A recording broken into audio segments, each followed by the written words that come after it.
ওয়াজ ও দোয়ার মাহফিলে আল্লাহ তাআলাই আমাদেরকে আসবার বসবার আল্লাহর জন্যই জমা হওয়ার তৌফিক দান করেছেন। এজন্য আমরা সকলেই বলি আলহামদুলিল্লাহ।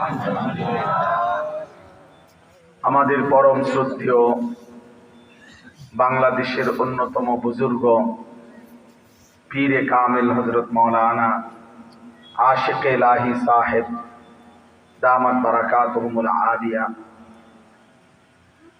উজানির হুজুর এতক্ষণ পর্যন্ত সংক্ষিপ্ত সময়ে গুরুত্বপূর্ণ কথা বলেছেন।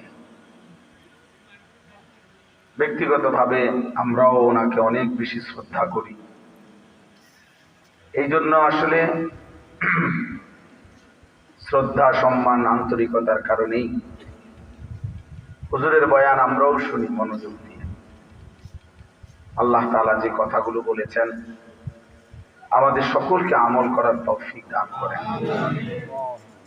একটা সুন্দর কথা বলছেন যে আমাদের প্রত্যেকের বলার মধ্যে চলার মধ্যে ভুল হইতে পারে, কিন্তু প্রিয় নবী সাল্লাল্লাহু আলাইহি ওয়াসাল্লামের যেই নকশা জিন্দেগীর সব কিছুতে, সেখানে কোনো ভুল নাই।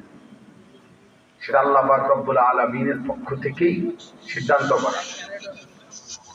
যেন পাকিস্তানের বিশ্ববিখ্যাত